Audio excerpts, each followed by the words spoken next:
would just make this short announcement. This afternoon, we would be recording the session. We normally don't record our sessions, but this afternoon, we have several persons that wanted to make it to the session, but had other engagements. And I know that some persons logging in here as well may have several persons accompanying them, including myself with some of my colleagues here. Okay, great. Well, welcome again. And thanks for the invitation from the Caribbean Water and Wastewater Association for me to evangelize a little bit about enterprise risk management, or the convergence, if you will, or integration of risk management into water resource management to improve decision making. So some of what I will share with you, many of you may know. I even bet some may agree, and then some may also disagree, and that's a good thing. I am not a water utility, I don't know how to frame this, engineer or practitioner. I'm a risk practitioner, and I've worked across many industries, including water, electricity, the health sector, the finance sector. So, and so risk, like technology, is a denominator across any and all industry. And I would have loved if we were able to interact a little bit more, but we'll work with the format that we have, and probably given the Q&A at the back, that'll be my chance to sort of like push the envelope a little bit. So I have some slides here. I probably will never get through to all of them. That's one of my disadvantages. I always have more than I actually need, but it's a good thing. And so if Candice wishes to share with you guys at the end, that's fine too. So where do we go from here? So some general concepts. Risk management is not a panacea. Bad things will still happen, even with the best of intentions, even with the most effective risk management framework. Bad things will happen. And I have an analogy there that speaks to risk management as like an airbag in a vehicle. It will not prevent an accident from happening, but what it will do is reduce the impact when those bad things happen. Not if, but when those bad things happen. The greatest risk to any organization is its people. There are some practitioners who may disagree, and I'm probably sure some of the call here may disagree with that. But as we flesh these things out, I think I'll be able to change some of your minds. And risk management starts with you, the individual. In the current risk management space, there's bantering about risk as a life skill, or risk management as a life skill, and I totally support that. So how do we dive into integrating ERM into the water resource? A lot is happening with the water utility in Trinidad and Tobago, and I would imagine that there are some folks maybe from other Caribbean territories on the call. I'm not going to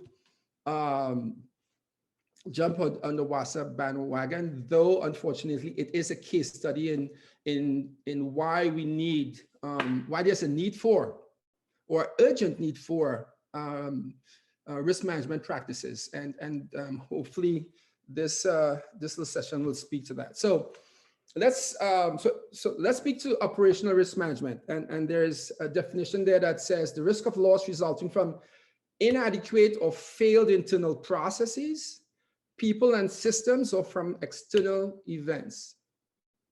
And I think this is apropos for many of the institutions across the Caribbean. The risk of loss resulting from inadequate or failed internal processes, people and systems, or from external events. It includes operational risk, business continuity plans, environmental risk, crisis management, health and safety, information technology. So it runs the gamut, I should say, of all of the daily to-dos within an organization. And since we're talking about water utilities, it's like a cradle to the grave approach to identification and management of risks across all of the risk disciplines, as is referenced in the slide before you. So we'll dissect that just a bit. So what has gone wrong, or what is happening now with water recently? And I hope one of the things you'll hear me speak about is horizon scanning or emerging risks. And horizon scanning pretty much entails what's before you. What is happening in the outside in similar structures or in other water utilities that we need to be cognizant of, that folks working in the water utility entities in the Caribbean need to be cognizant of, because no longer one can say, nah, that happens in the UK or the US, that, you know, it was snow related or whatever the rationale for one not considering what has happened in the outside world. I think the days of that sort of misidentification of what can go wrong needs to be revisited. So these are some of the things that are happening. The hacking of the Florida water treatment plant. Is that possible in your neck of the woods? In Texas, because of the snow, the infrastructure just wasn't ready for that event. Forget snow for a second. Mississippi, the same thing, but that they continue to have that problem as we speak today. And as of today, not knowing what the cause of it is, that, you know, WASA had to shut down the Caribbean water treatment plant due to high turbidity. So things can go wrong. Things can go wrong. One can ask now, do these guys have an effective risk management framework in place? And if they did, would it have prevented these things from happening? And if you go back to my earlier slide with the analogy of an airbag in a car, maybe or maybe not. But thinking of risk as proactive and anticipatory, as horizon scanning, as future proofing. And there's a slide later on that compares what risk management is and what it's not, and what internal audit is and what it's not. And I have this mantra that I use where I say risk and audit can live together, but they can't sleep together. And there are many entities, and I believe some of you may be working in such an entity where there's a reliance on internal audit to be all things risk and all things audit. And I think that's a failing proposition or failing belief, in my respectful view. I use this slide whenever I'm engaged, and it's more to get a sense from the individuals participating. What are they seeing here? What is being asked? Is a risk assessment required? Has the risk eventuated? So we need to do a deep dive, a root cause analysis. That's something for you to contemplate. And having said that, I want to alert you folks to the following. Anyone can Google enterprise risk management, operational risk management, even business continuity. And you would find a lot of information on these disciplines. Effective risk management is not just about the methodology. You know, this is what you do, this is when you do it. That's the robotics of it. That's the robotics. And many folks could follow a process or procedure. It's the who is doing it that's critically important. And so with the who comes the people element, the human capital element, where the greatest risk to your organization is, if you're working in any type of organization, is you, the individual, the people. For many of the great catastrophes or mishaps had fingerprints on it. And again, we'll flesh this out as we go forward. And so keep this picture in mind. So within operational risk management, we have, as the definition prescribes, failed processes, failed systems. When our operational risk manifests itself, it's either a process, a people, a system, or an external event has failed. So by way of a process risk, do you know what processes are failing or working optimally in your organization? How would you know that? What methodology, technology have you deployed to capture these risks and or data? And as I alluded to, risk and audit, is there a convergence or is it diverging? What do you have in place to identify your process risks, to capture data coming out of your daily processes? Around people risk, do you have any key person risk? And key person risk is basically identified or defined as any one or group of individuals, if they were to leave the organization, can be disruptive negatively. Do you have any such individuals or teams within your organization?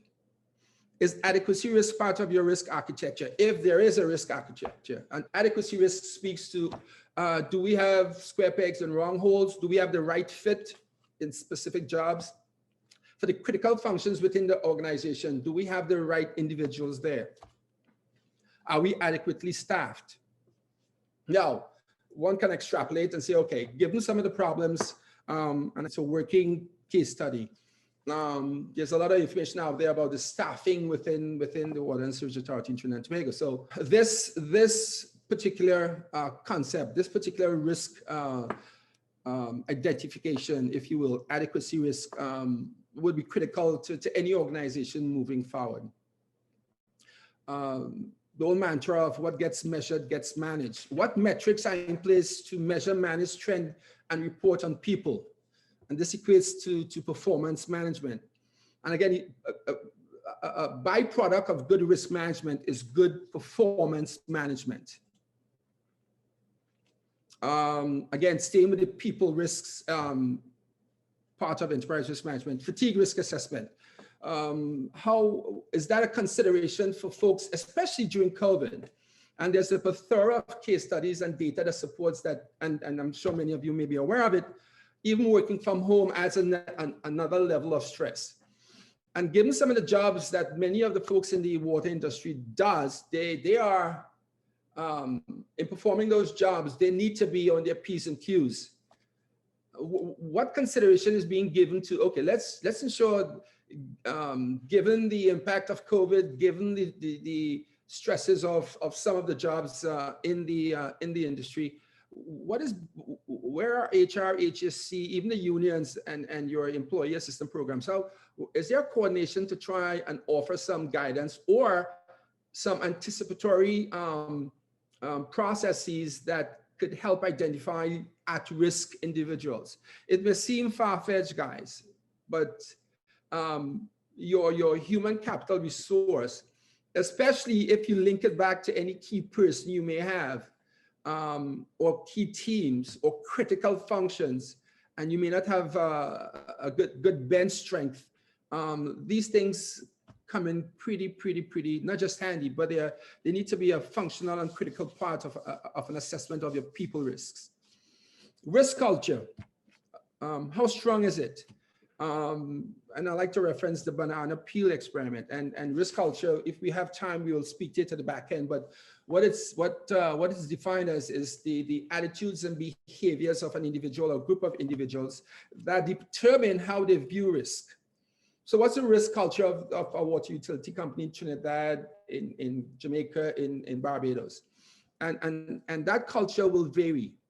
Even the culture within different departments within the water utility of any particular country may vary.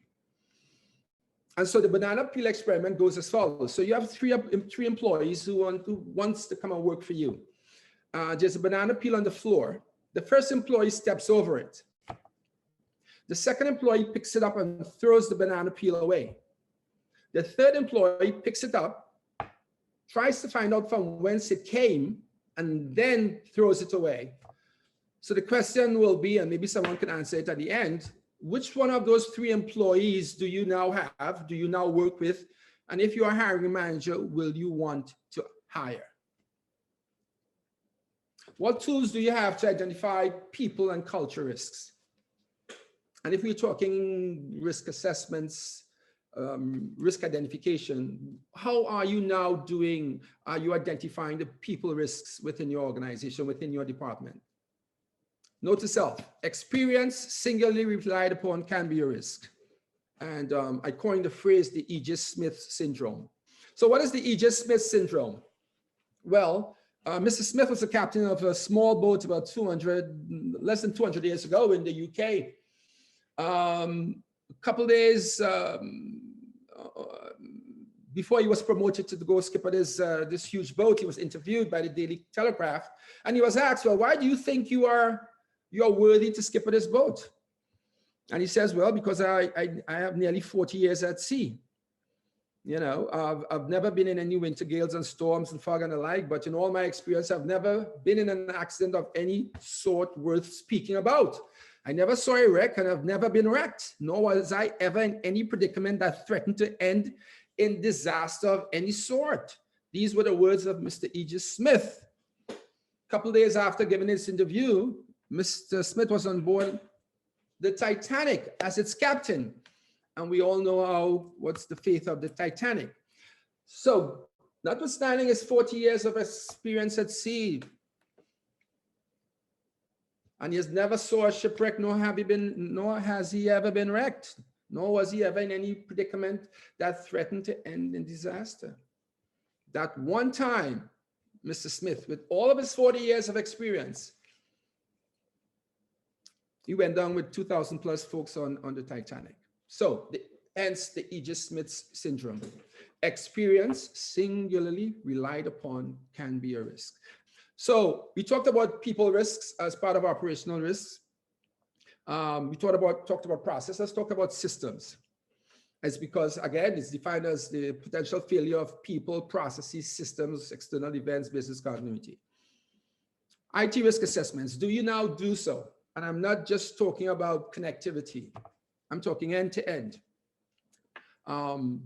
Threat and vulnerability assessments. What are we exposed to? How robust are our systems? Do we do this on a daily basis or weekly? Well, how strong are your firewalls? Where are we in the cybersecurity space? If you go back to one of the things that went wrong in the Florida example, where their technology system in the facility was hacked. Use of technology in risk management. What do you use? If you are now engaged in practicing or deploying or employing any sort of risk management protocols, is it technology driven? Have you developed and using any in-house technology software or applications? Are those in-house built part of your IT infrastructure? And if so, have they been risk assessed?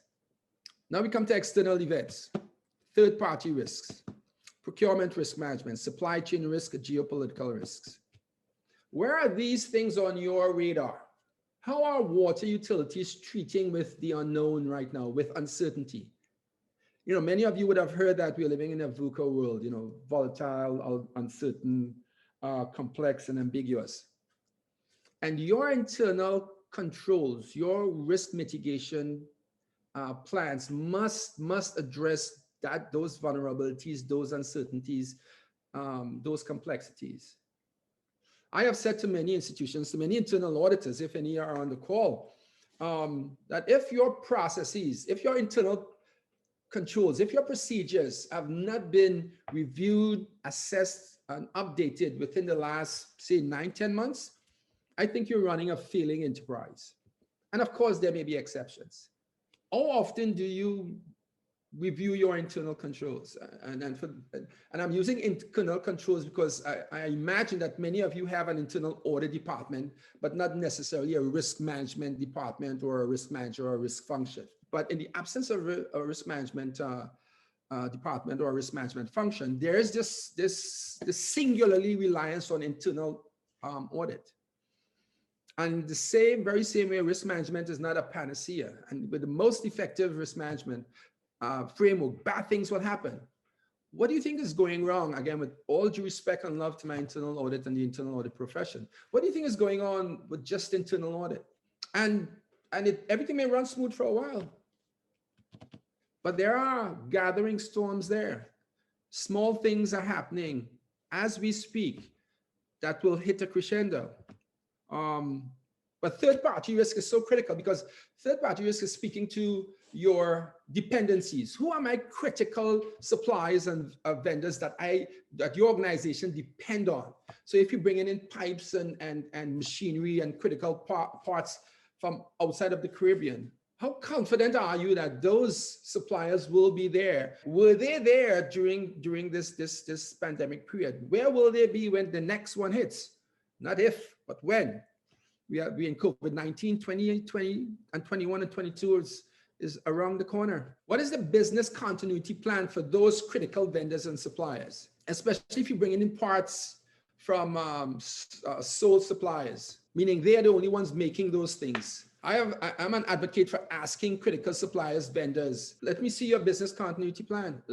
Show me as a purchaser of your product or service that you will be there when I need you to be there. There's nothing prohibitive about that. And that segues down into procurement risk management, supply chain risk, and geopolitical risks. Now, are we that comfortable, and are we too complacent? And so there's a term that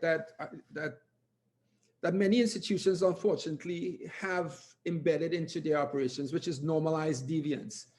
The bad things have been happening for so long that it's become part of the DNA, the psyche. It's accepted as the norm, these bad processes, normalization of deviance. Business continuity. So everybody has a plan. Ask any entity, do you have a business continuity plan? Yes, we do. That's the compliance answer. That's the check the box. You're supposed to have, right. And even with the best tested plan, you never get it right. Ladies and gentlemen, I've lived this. In one of the organizations I worked, we thought our business continuity plan was on point. We thought our scenario planning was on point. Then 9/1 came and lives were lost, and businesses failed. So when I share with folks, and sometimes they ask me, Hackshaw, so what drives you? It's having seen lives lost and businesses fail when businesses don't get this right. Where this becomes a checkbox kind of thing, when folks believe that, or decision makers believe that we have been doing this for so long and nothing bad has happened, so we continue status quo. E.J. Smith syndrome. The caveat to all of this is, even with the best of intentions, the best of the plans, bad things will still happen. You and your organization will be impacted, but with an effective and robust risk management framework, that impact will not be as significant, and that I can assure you. Disaster preparedness, very, very separate from business continuity per se. So many of the business continuity plans were very structural and acts of God driven. You know, earthquake, fires, flooding, hurricanes. Have you now, and your organization, thrown that out and envisioned a pandemic as occurred in 2020 and will happen again? So when a business continuity, or when you did your business impact analysis, which is what that BIA stands for, the business impact analysis will be, okay, a fire, flood, you know, what happens then? You go to an offsite, we bring up our tech, we have a tech folks, you know, we could bring up our applications. That's how you tested your business continuity plan.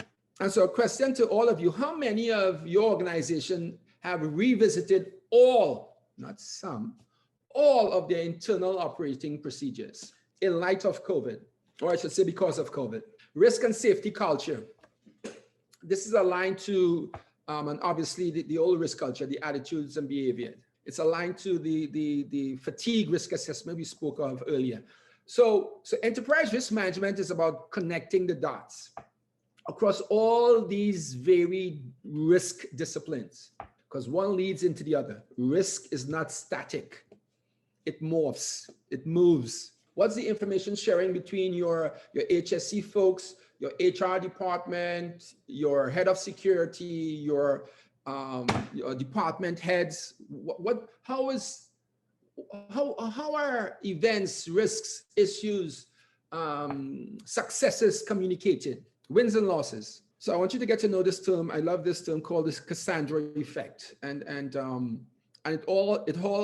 it obviously has to do with information sharing. And the purpose of information is not just knowledge. It is being able to take the right action. Effective risk management is about making good decisions. The end result of effective risk management is good decision making. And to make good decisions, you need data, you need information, you need metrics that which gets measured gets managed. How is the information flow, good and bad, within your organization? What information is not being shared? What information is being shared and no one is listening? That's where the Cassandra Effect comes into play. It's derived from Greek mythology, way back in the days of Troy. See if it applies to your world. Information flow, data mining, data capture. Given my experiences with some of these utility companies and many others, not enough of the right data is captured. So let's speak to water utilities. I am sure you have an abundance of data around the product called water. The PSI of this, the delivery pattern, chemical mix to ensure this. So there's a lot of data, a lot of measurements. But what else is missing? So that data helps with making decisions about the product itself.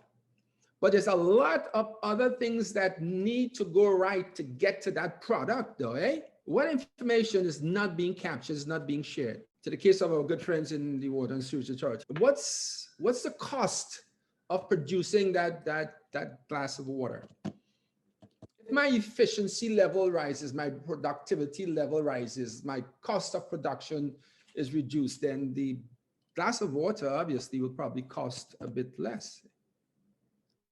So your data mining, data capture, data sharing, data analytics should not just be about the product. Cannot just be about the product. If we're talking processes, people, systems that are engaged to deliver this product, it cannot be about, as critical as that data is, it should not just be about that. Size of the reservoirs, capacity of the reservoirs, dry season, rainy season, PSI, and length of pipes. Critical data, very critical. But there's so much more that needs to go right along with those data points. And if you're not capturing, data mining, analyzing those other pieces of data, then yeah, you may still get your product. Well, you are still getting your product, but what is it costing you? And I'm not just talking about financial cost.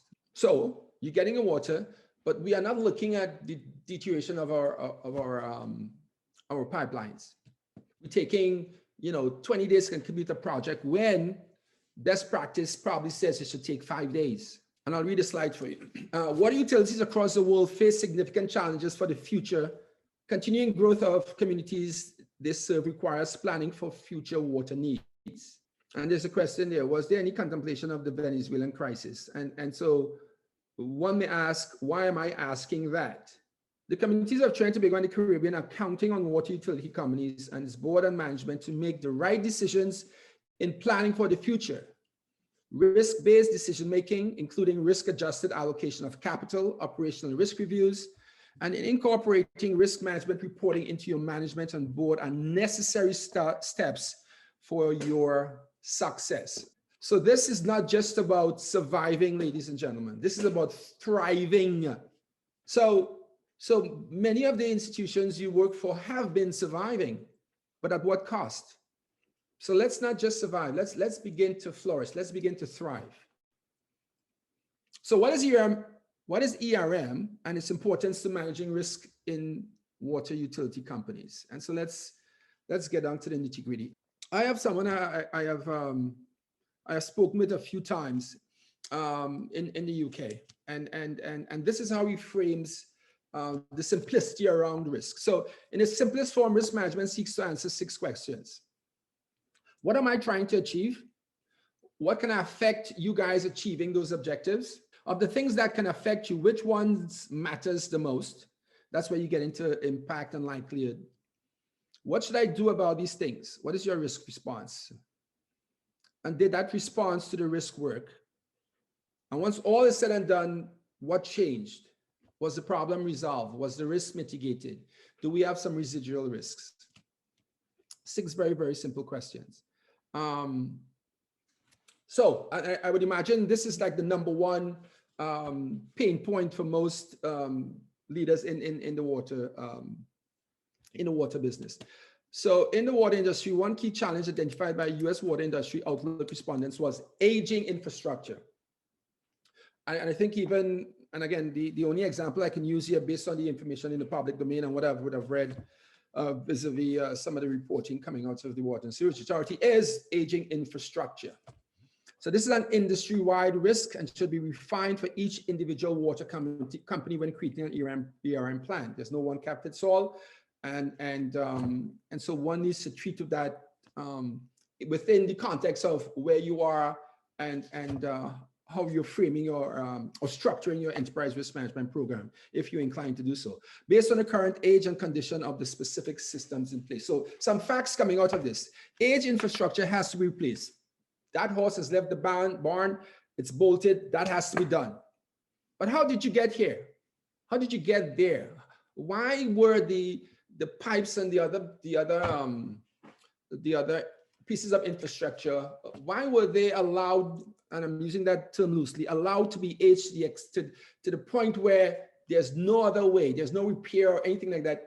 There was no taking it out or removing it before it's creating the problem that it's creating now. What was not in place? Or what ought we to have been doing that we did not do? So how did you get here? Going forward, what's your procedure process to identify and manage aging infrastructure? And you don't have to be a rocket scientist to do this. So the uninspected usually deteriorates. So what do you do?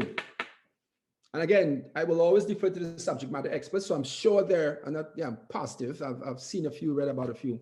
There are just technology and processes. Some may be cost prohibitive, but that depends on the entity themselves.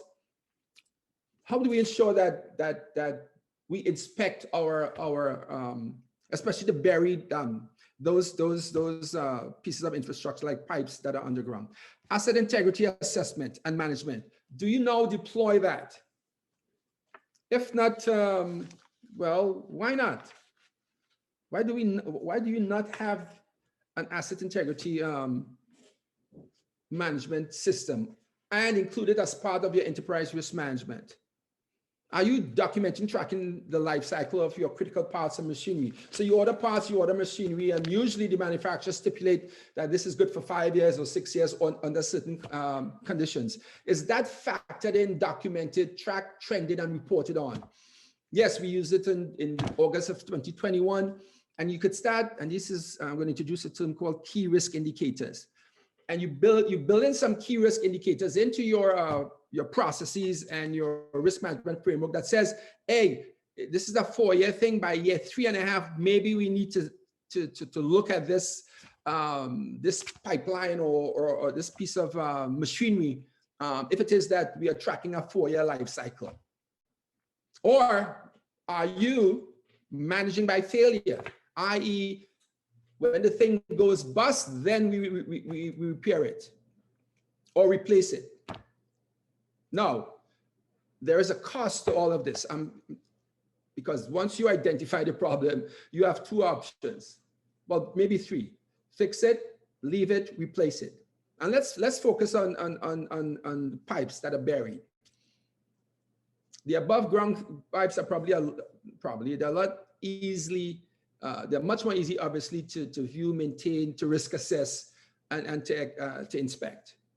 And this goes not just for pipes, pipelines, and whether buried, whether above or underground. It's across your critical parts and machinery landscape. So something to consider. And what is asset integrity is basically it improves machinery pipelines reliability whilst reducing unplanned maintenance and repairs. How robust is this in your world? How do you accomplish this? And this is just a slide that speaks to what the previous 2 slides stipulates, which is aging facility and infrastructure is the most significant risk faced by water utility companies. And this is a US, some US data. So what exactly is enterprise risk management? It's a scalable, holistic approach to managing risks that combines information from across the organization and uses this to meet business objectives and drive business performance. It is about connecting the dots. So if finance department, accounts department, maintenance is data mining, data gathering, but not reporting that or not sharing that, or that data is not being used, massaged, manipulated so that the decision makers now have a 30,000 feet of, okay, you're touching all the pain points, connecting all the dots. So something could start in the water resource department, through engineering, going across accounts, and end up in the CEO or in the boardroom. Enterprise risk management is about connecting all the varied risk across the organization. And one of the top misconceptions about ERM program is that it's too large of a task to undertake. You don't do your daily processes and then you manage risks. It must be integrated. It must be seamless. It must not retard any process. It's not meant to slow down because, again, you don't do your daily processes, whether you're an engineer, accountant, or HR. It must be integrated. And this is critical. Speaking to the people risks. Enterprise risk management also takes account of the risk culture of the organization, or the behaviors, beliefs, and values needed to underpin the actions required by the risk processes. ERM does not take a siloed view of risks. Behaviors, beliefs, and remember the banana peel example I shared with you guys. So what does effective risk management looks like? And I'm going to touch on, in the essence of time, touch on a few of these. Effective risk management is about risk managers performing risk assessment to determine whether all significant risks were captured. So what is effective risk management? Effective risk management is about identifying not just what can go wrong, but what needs to go right. Risk management is about value protection as well as value creation. It's not a negative. So it's both a risk assessment and an opportunity assessment rolled into one, because processes are changed, procedures are enhanced, new ways of doing things come out of a deep dive or a risk assessment if it's done properly. Effective risk management is about knowing who is doing what. Very critical part of any organization is the who part. It is about data, it's about information. It's about using that data, using that information to inform decision-making. It's about using and capturing key performance indicators, key risk indicators.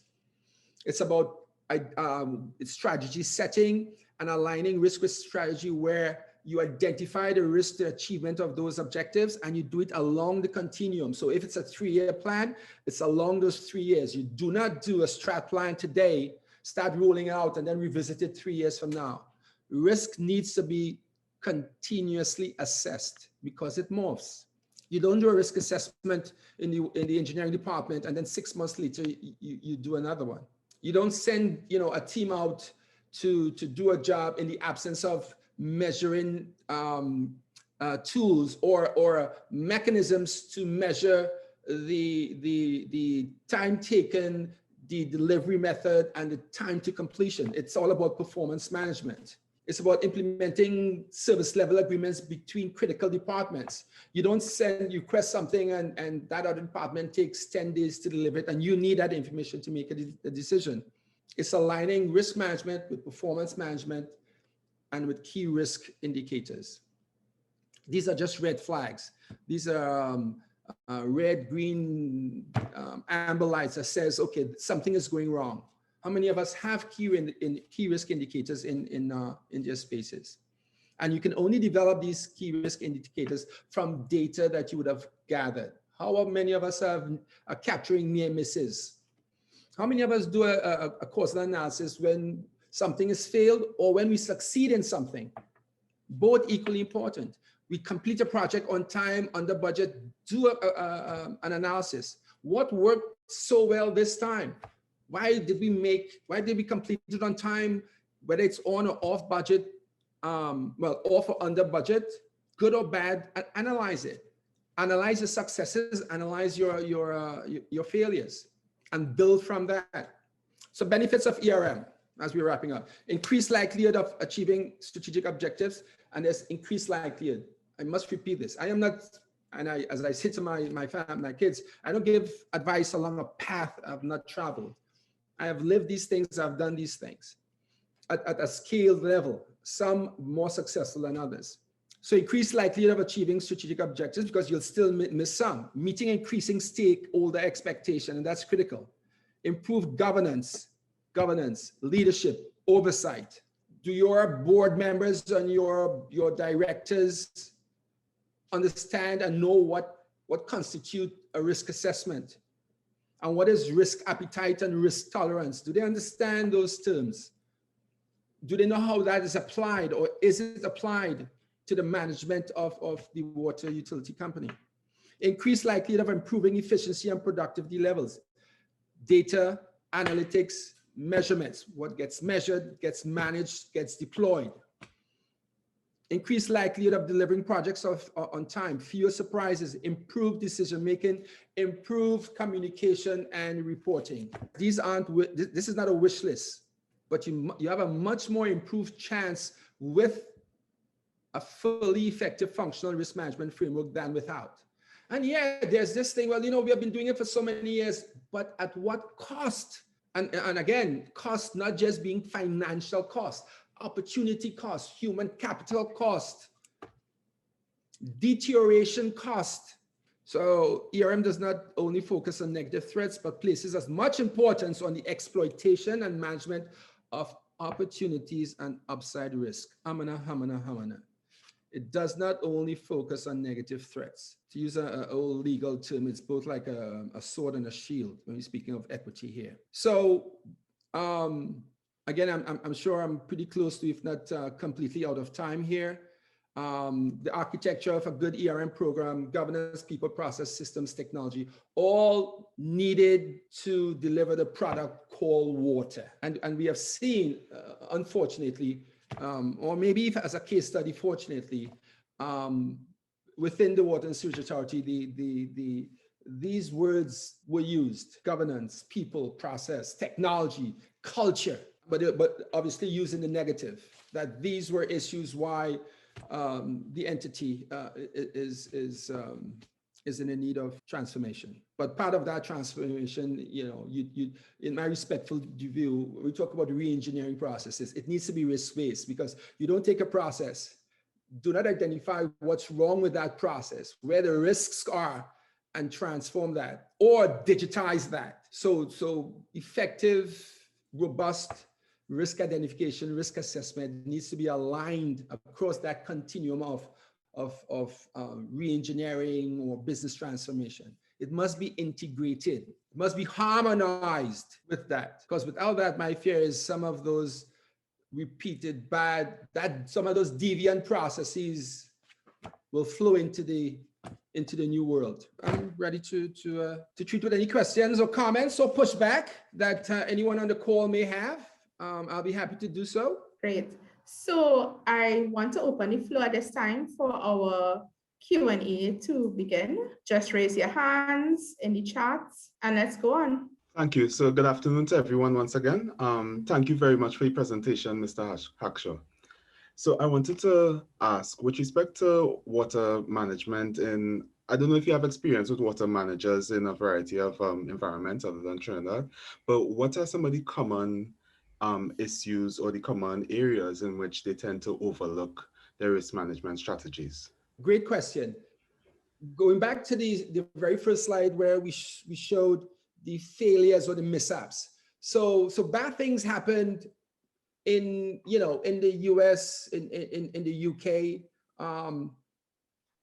where one would think that they ought to be as, have the most robust, effective risk management practices. And one could bring it to bear what happens in the financial space as an analogy, where Citibank, one of the top 3 banks in the world, was fined $400 and some odd million for a failure of their enterprise risk management framework. So there are bad things happening. The hacking of the water treatment plant about 2 hours from where I am now. And one would think their IT infrastructure would be as par excellence. So technology and people risk, or more specifically cybersecurity and people risk, Akil, I would say that is actually across all water management companies thus far. All right, thanks very much. That helps. Okay. Cool. So we have Miss Valerie Jenkinson, and then we have Sarah Jade Gavaya. So Val, take it away, and then we'll go to Sarah. So what I was looking at is that in Canada and the US probably as well, there is an absolute requirement, a government requirement, that all utilities have to have an asset management plan and a hazard risk assessment, Right. and hazard risk enterprise management plan. Right. There are many tools around that, and I think that is something that's probably needed in the Caribbean. Mm-hmm. So I think you've given a great passionate plea to do something, bringing it down to the tools that are available. And Kevin, you might be able to address some of these as well. The EPA has a number of tools on enterprise management, risk assessment. They have a vulnerability assessment. The Canadians have developed many asset management risk assessments that can be plugged into, and it makes it much easier for utilities to follow a process rather than coming in and, at the 30,000 feet and saying, what the heck do we do now there? In our utility management certificate program, these are the assessment tools that we use. And I think I don't know if you have any experience in some of those tools, but that's, I think, needed to take it down to the level that the utilities can put something practical into place. Okay, so I for the last couple of days I've been saying I don't necessarily believe in happenstance or serendipity kind of thing, but that's a serendipity question. In the essence of full disclosure, we have a risk assessment and management tool that couple state enterprises in Trinidad and Tobago have used. One of the utility companies is using it. So I will take a point of privilege here and say we developed a risk assessment management tool called RANS, which is Risk and Audit Management System. That's available for any entity to use, especially the water entity, water resource or water management companies. And it's specific around identifying all of your operational risks, be it construction risk, health and safety, financial operations, people risks. Many of the application, not to put mine ahead of any one of them because they are great. I know of a few. Sometimes you get more than you bargain for. So sometimes when you bring those applications on, depending on what you're looking for, you may need to have it customized. But there are some great tools out there, software tools that should be deployed. The concern I have with many of these institutions is they believe that, so some of them have risk registers, and I've seen some of these risk registers, and I've said, you need to throw those out because those aren't really risks that they identify. It's headaches, there are issues, and issues are unresolved risks. And some of them are very, very subjective. Yeah. So yeah, there are many tools, and but there's a utility that has access to our own risk application, risk assessment application. So thanks for that question. Hi, Ken. Thank you very much. I'm doing well. Thank you so much for your presentation. I think my question revolves around contextualizing this utility that sort of has all these issues and a wish list or a laundry list of things to be fixed. And of course, this is cost money, right? Yeah. So my question is really, is there some sort of cost to financial analysis that you use in risk assessment to sell the buy-in of using risk management in your strategy and in your transformation approach? Yeah, it's a heavy lift, and so I can speak ad nauseum to that question. But here's the kicker with that. And I'll use as so there's something we call the psychology of risks. And so and a part of that says, so that's where we get into biases and heuristics and all those things. But if you can't think it, you can't act on it. It's a heavy lift and a difficult sell, because some of the decision makers, and I say this with the greatest amount of respect, because I know many of the folks in senior positions in some of these entities, but many of them were not trained in this discipline we call risk management. They're aware of it, and they have been practicing risk management in a very informal, ad hoc way the many years they have been doing whatever they're doing. But if COVID has taught you guys or decision makers anything, is that without, I'm going to use some different words here, without future proofing and ring fencing your assets, then you'll be constantly outing fires, and risk management help prevents crisis management. So to your specific question, a deep dive into our organization, identifying what can go wrong or what needs to go right, and then you assess the potential likelihood or impact of that. The folks who are running the organization will say, okay, we have a problem, let's say with, let's use age infrastructure for a second. And there's some given cost to water utility. And let's pick on water for a second. It's a given, and I use the term, the horse has bolted, that you have stuff that must be replaced. So there's no, finagling with that part. But the more important question becomes, once you do that, then what, though? Then what? What will it cost? So if you're looking at the return on investment and putting in an effective risk management program, the return on investment will be, what will it cost you in the absence of knowing what can bite you on the butt?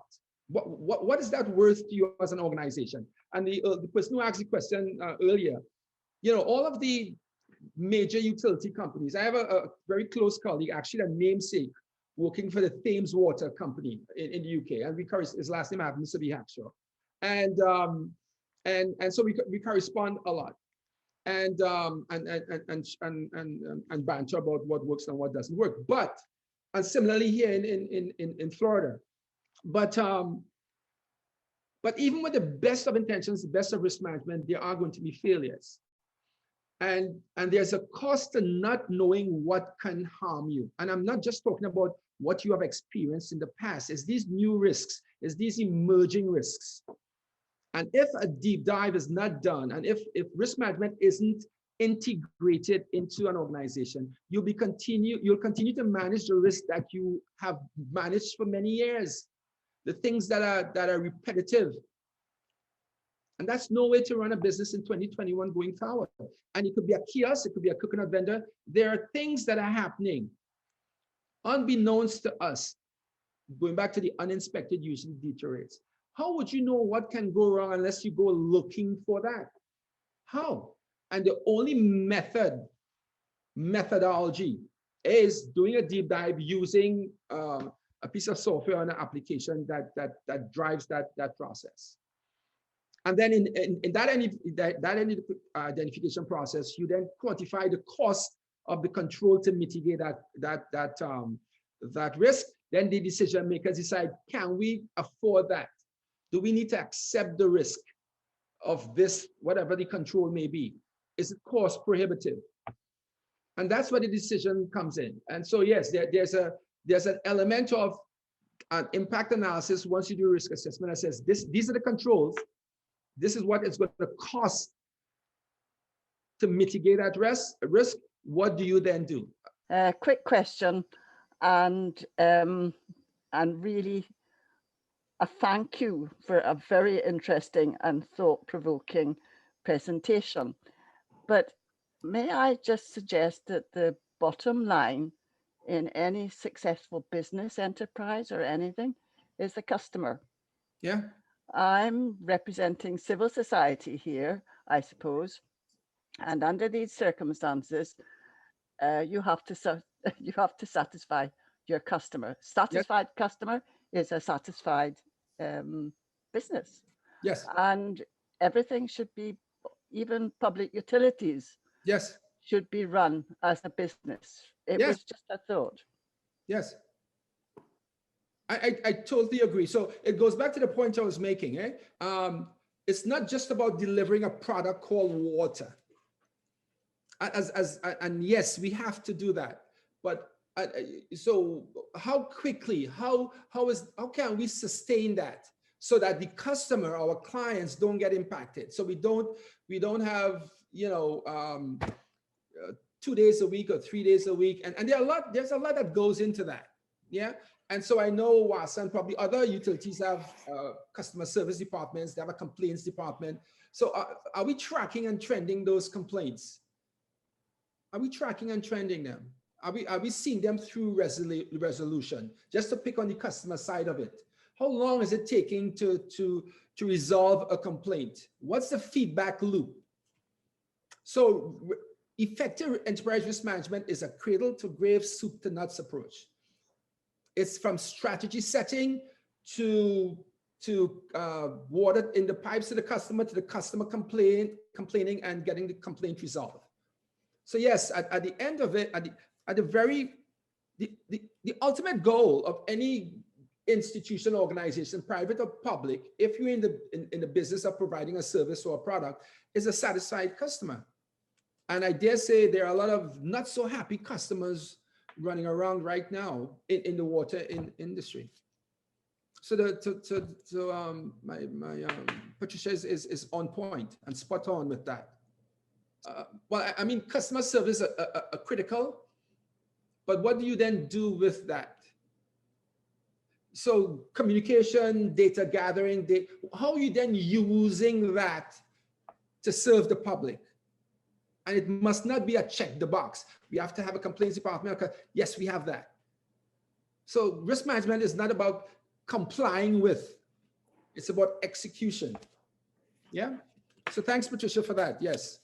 It's all about getting the customer what they are paying for, whatever service the public utility is providing in a timely fashion. Yeah.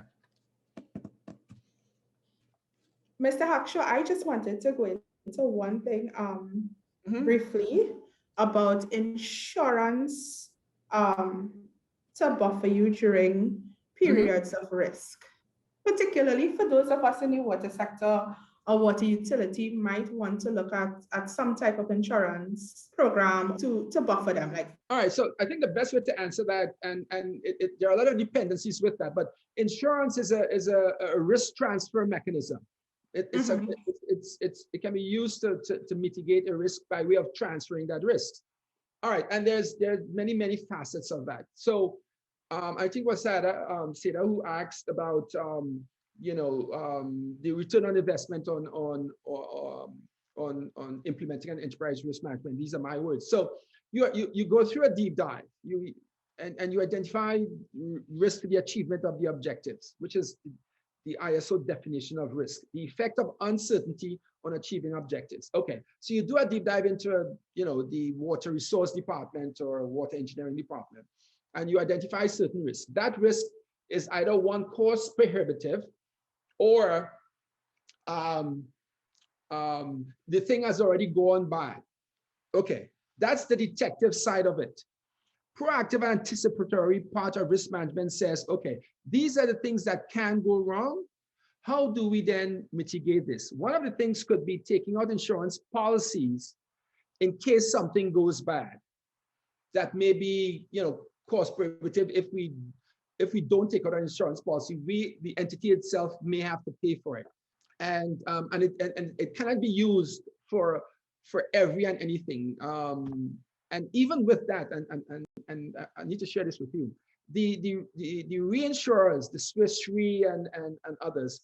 And there was an article a couple weeks ago that the insurance is going to become, or has become, and will become more expensive moving forward. And the rationale for that is COVID-1, all of the storms and hurricanes that happened, that the spend was so high that the cost of insurance will start to rise. But insurance is a mechanism to transfer risks, and it depends on where and what the risk is. Oh, not where, but what the risk is, and what's the cost to mitigating that risk, and if that is if that cost is transferable or not. But yeah, the insurance conversations around risk mitigation is a consideration, must be a consideration. And so a lot of folks relate insurance to the health and safety piece of it, because you guys, the water utilities, like the electric utility folks, there are some high demand, high risk jobs in there. Well, more high risk jobs, and that insurance element, and most folks think of risk management as insurance anyway, but the consideration for insurance as a risk mitigation is especially high in those in that health and safety environment side. Hi, good night. Good night. You were talking about, when you were talking about risk, and well, customer care and customer service applies to my aspect of work, right? Okay. But what is imperative is that, especially at our organization, that we have the right tools. Yep. Now, that would always increase risk if you don't have the right tools. You may be able to, track the types of queries or complaints that the customers come in, which we do. But it is imperative to have the tools so that the timeline would be short in resolving the matter. Right. And especially what is going on with organizations today, COVID-wise, financial-wise, it is a little difficult to solve the issue on time without the tools to do it.